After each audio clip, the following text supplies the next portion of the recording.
तो 2 से ज़्यादा ही ऊपर की तरफ गया है, ठीक है, और उसके बाद ये नीचे आ रहा है। तो हम अब इसको 15 मिनट्स में जाके जहाँ से ये उठा है, हम अपने लिए ट्रेड ढूंढेंगे कि हम कहाँ से ट्रेड कर सकते हैं, ठीक है। अब 1 2 फिर 3 चल रहा है, तो 3 के अंदर इधर से आप जब देखेंगे कि दिस इज 1 दिस इज 2, अभी 3 चल रही है, ठीक है। तो 3 चल रही है, तो जब 3 चल रही हो तो हम कहाँ से बाई ढूंढेंगे, इधर से हम ये अपना फिब लगाएंगे जहाँ पे मार्केट रुकी है, तो हम 0.2 और 0.3 से बाय करने की कोशिश करेंगे। और जब हम 0.2 या 0.3 पे मार्केट आ जाए, तो जब कभी भी हम अपना स्टॉप लॉस लगाएंगे, हम अपना स्टॉप लॉस 30 पिप्स का लगाएंगे, 35 पिप्स का, ठीक है। बहुत ज़्यादा हो गया तो 40 पिप्स का। यानी कि अगर आप 39.90 से बाय कर रहे हैं तो आपका स्टॉप लॉस 39.86 होगा, इससे ज़्यादा नहीं होगा, ठीक है। अभी फिल वक्त ऐसा नज़र आ रहा है कि इसने 2-3 को टच किया है और वहाँ से अभी एग्जैक्टली टच तो नहीं किया, लेकिन फिल वक्त ऐसा नज़र आ रहा है। तो हम इधर से बाय करके 1:2 1:3 पे, यानी कि 100 पिप्स 150 पिप्स हम अपना टेक प्रॉफिट रख सकते हैं। दूसरी बाई की पोजीशन हमारी 0.38 पे हो सकती है कि 0 अगर 2 वाला स्टॉप लॉस लग जाए तो 0.38 से, यानी कि 3983 से हम बाई कर सकते हैं, और फिर हमारा स्टॉप लॉस होगा 3979, ठीक है। तो ये दो एरियाज फिल वक्त हमारे पास हैं। और ये वाला एरिया थोड़ा ज़्यादा फेवरेबल है क्योंकि यहाँ पे हमें ये फेयर वैल्यू गैप नज़र आ रहा है, ठीक है। तो फेयर वैल्यू गैप को मार्केट टेस्ट करके ऊपर की तरफ कंटिन्यू कर सकती है। वेव्स, यानी कि मार्केट जब कभी भी मूव करेगी तो it will move in waves, ठीक है। किस किस्म की वेव्स में, कि हम उसे ऐसे करते हैं कि ऊपर की तरफ जाएगी 1, फिर नीचे आएगी 2, फिर ऊपर जाएगी 3, फिर नीचे आएगी 4, और फिर ऊपर जाएगी 5। It is a set of 5 waves, 3 ऊपर की तरफ और 2 नीचे की तरफ, ठीक है। अब अब हम आ जाते हैं अपनी इस डायग्राम की तरफ। इस डायग्राम में हमें क्या नज़र आ रहा है और हम क्या समझ सकते हैं। इस डायग्राम में हम ये चीज़ देख रहे हैं कि यहाँ पे वेव 1 कंप्लीट हो चुकी है, उसके बाद नीचे की तरफ ये 2 लगा है, और ऊपर की तरफ मार्केट जब गई है और यहाँ पे रुकी है, ये इसने 3 लगाया है, यहाँ पे मार्केट ने कंसोलिडेट किया, ठीक। अब 4 की इकसाम होती है, यानी कि different kinds of wave structures होते हैं 4 के। 4 आपका स्ट्रेट लग सकता है, स्ट्रेट यानी कि ऐसे इस तरीके से आ सकता है, या तो आपके A B C D E की शक्ल में आ सकता है, या फिर जो कि इस वक्त पे हमारे सामने नजर आ रहा है, ये भी आपका एक किस्म का A B C D E का ही स्ट्रक्चर है, ठीक है। ए बी सी डी और ई, इस जगह पे इस ट्रायंगल को, इसको अगर हम, एक मिनट,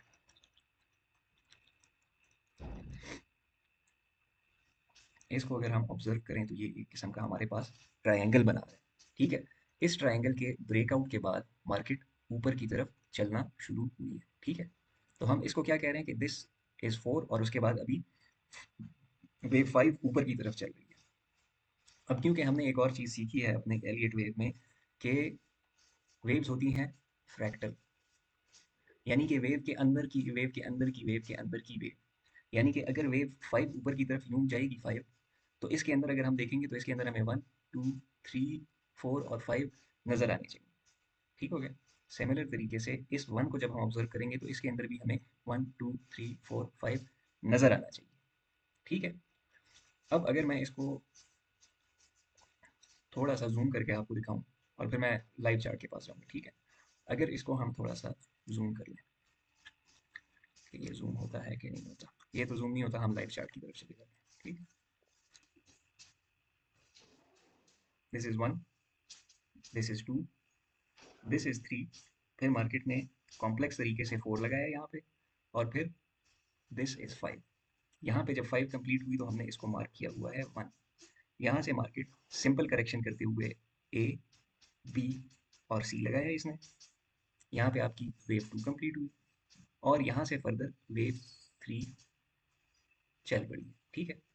अभी इसको अगर हम जूम आउट करके देखें, ठीक है, तो वेव 3 चलती जा रही है, चलती जा रही है, चलती जा रही है, और अभी जहाँ पे आके ये वेव 3 रुकी है, ठीक है, दिस इज 5.3, यानी कि 500% इसने एक्सटेंड किया है।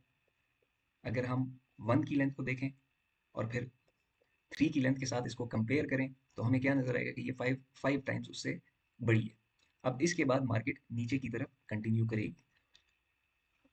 पिछली वीडियो जो मैंने आपको भेजी थी उसमें भी आपको याद होगा कि मैंने आपको इसी तरह की, हम मेरे ख्याल से इस जगह पे कहीं पे थे या इस जगह पे थे, इन दोनों जगहों में से किसी एक जगह पे हम मौजूद थे और मैंने आपको बताया था कि यहाँ से शायद ये नीचे आ जाए, ठीक है।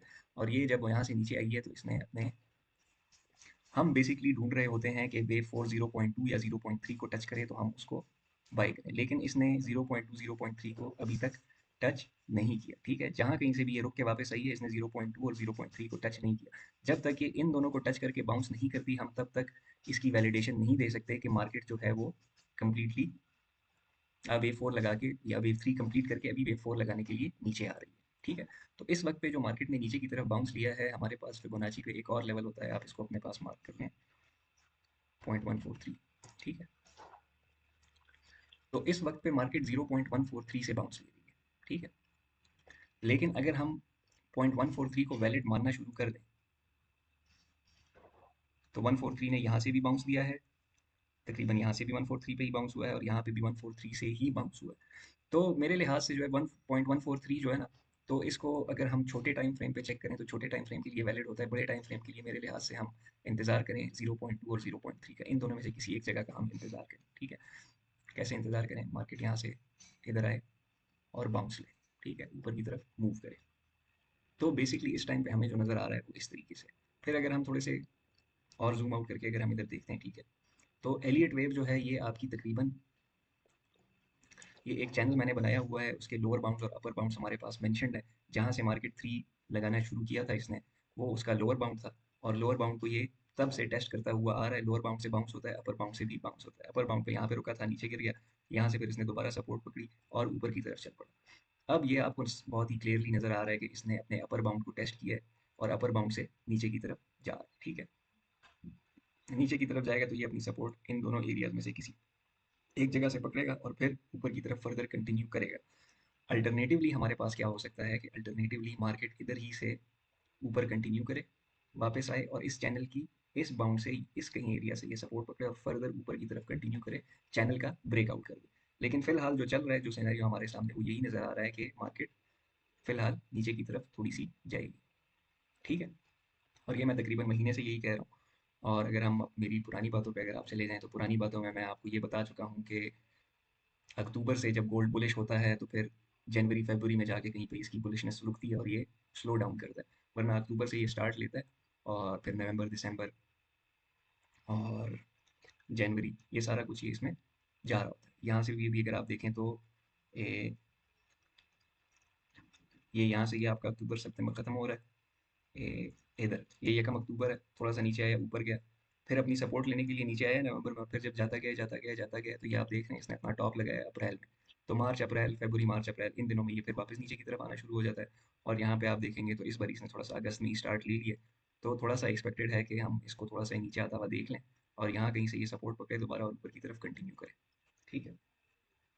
तो इस तरह की कुछ चीज़ें हैं, ये हमारा जनरल ओवरव्यू है। और फिर अगर हम थोड़ा सा जूम इन करके देखें ना तो मैंने कुछ वेव्स और भी बनाई हुई हैं करीब करीब, ठीक है। और अपनी लास्ट वीडियो में मेरे ख्याल से ये वाली बात है, ये जो अभी मैं जूम इन करके आपको बताऊंगा कि यहाँ से मार्केट चली थी। अब ये पता नहीं आप किस, अच्छा ये लास्ट वीडियो जो मैंने बनाई थी वो आपके साथ शेयर नहीं हुई थी, उसमें मैं ये बात बता रहा था कि मार्केट ने 1 2 लगाया और फिर जब 3 शुरू हुई तो उसके अंदर फिर इसने 1 2 3 4 और 5 यहाँ पे इसने कंप्लीट किया है। और यहाँ पे मैंने क्वेश्चन मार्क इसलिए लगाया था कि उस टाइम पे मार्केट इधर थी कि यहाँ से 3 4 5 लगाएगी। तो मोस्ट प्रोबेबली हम इस 3 को इस जगह पे और इस 4 को इस जगह पे ले आते हैं। तो 3 4 और 5 इसने कंप्लीट किया, तो 3 बड़ा वाला यहाँ पे लगाया, फिर 4 यहाँ पे लगाया। उसके बाद मार्केट ऊपर की तरफ चलना शुरू हुई है दोबारा से 5 वेव्स में, 1 2 3 4 और फिर फर्दर ऊपर की तरफ 5। अब जब ये 5 इसने शुरू की है तो इसने यहाँ से 1 2 3, तो ये हो सकता है कि यहाँ पे ये मार्केट रुकी हुई है। अब इस चीज़ को हम अब वेरीफाई करते हैं कि ये यहाँ पे इसने 3 4 5 किया है या फिर ये टोटल 4 है, सॉरी ये टोटल 3 है, फिर ये अभी 4 लगा है, अभी 5 लगेगा और फिर मार्केट नीचे की तरफ वापस हो जाएगी, ठीक है। अभी इसको कैलकुलेट करने की कोशिश करते हैं। यहाँ से ये 5 चली है, जब हम अपना फिबोनाची लगाएंगे इधर टॉप पे, तो इसको आना चाहिए 0.5 0.6 के करीब, ठीक है। तो इसने 0.5 0.6 से अपनी सपोर्ट पकड़ी है 0.6 से, ठीक है।